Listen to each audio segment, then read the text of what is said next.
hajauzwa amrudishie fedha yake.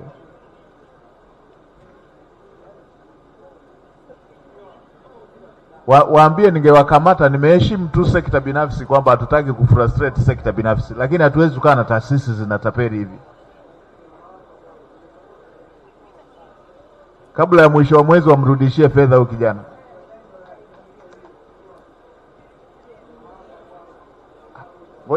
Ngoja nimalizie hili kwanza. Unajua tunaheshimu sekta binafsi, lakini haya mambo mengine. Hivi nafikiri huyu kijana miaka miwili benki wangekuwa wanamdai na ana nyumba yake, wangemwacha miaka miwili. Mpe tu huyo alafu utampa na huyo wa nyuma yake. Mpe tu huyo hapo alafu utampa na mwenzake. Shikamoo Mheshimiwa Waziri Mkuu. Jambo bwana. Kwa majina naitwa Godfrey Masawe. Kero yangu, nilinunua nyumba Tegeta Wazo, nyumba ya benki. Niliponunua ile nyumba ya benki, Financial Bank ya Victoria hapo Mwananyamala, niliponunua ilitumika, hatua zote za kisheria za kununua nyumba kibenki zilifanyika. Baadaye wakasema kwamba ndani ya siku 14 nakuja kukabidhiwa nyumba yangu. Baada ya siku 14 kuisha, nilipoenda nikaambiwa kwamba muhusika wa nyumba ambaye nilinunua kwao benki wakasema kwamba ameweka zuio mahakamani. Nikawaambia benki, kwa sababu mimi sikununua kesi, mimi mjasiriamali mdogo mdogo, nilijua nimepata sehemu ya kuishi, naomba nirudishie tu pesa zangu na hao benki. Ni benki gani? Benki ya Victoria Financial Bank. Iko Mwananyamala pale. Walikuwa wanauza nyumba kwa mnada. Ndiyo Mheshimiwa. Wewe ukaenda kununua? Nikaenda kununua na nikafuata sheria zote za manunuzi. Wameshakurudishia? Hapana Mheshimiwa. Nyumba wamekupatia? Hapana Mheshimiwa. Baada ya hapo umewapa shilingi ngapi? Nilinunua shilingi milioni 10, lakini kuna milioni 3 alizochukua wakasema ni za madalali. Nikaenda kwa mkuu wa wilaya kushtaki kwamba nimezulumiwa swala hilo.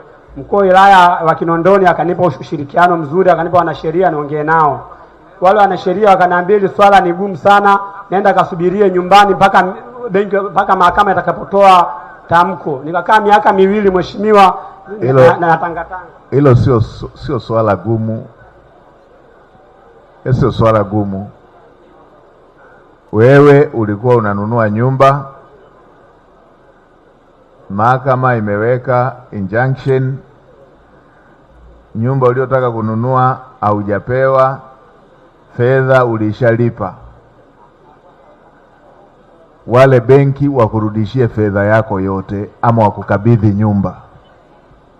Full stop. Hili sio la kuchukua miezi miwili hata. Ebu OCD iko wapi hiyo? Kinondoni Mheshimiwa.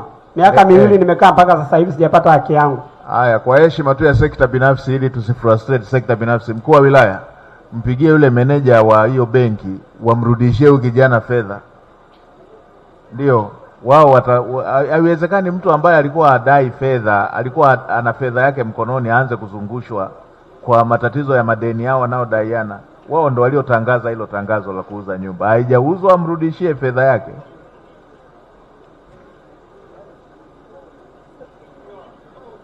Waambie ningewakamata. Nimeheshimu tu sekta binafsi kwamba hatutaki kufrustrate sekta binafsi, lakini hatuwezi kukaa na taasisi zinatapeli hivi.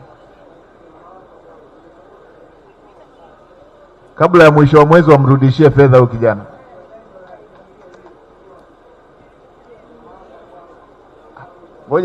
Ngoja nimalizie hili kwanza. Unajua tunaheshimu sekta binafsi, lakini haya mambo mengine.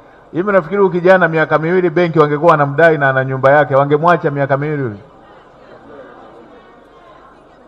Wangemwacha? Na miaka 2 wanakaaje na fedha na wanajua wao ndo walikuwa wanauza, wanajua mauziano hayajaisha, wamezuiliwa. Wanachukuaje fedha ya mtu mwingine ambaye sio mteja, alikuwa ananunua?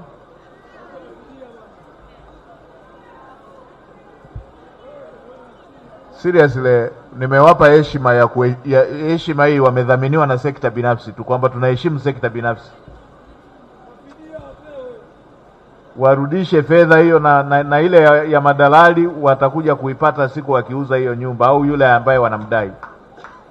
Wairudishe kamili fedha ya kijana wa watu.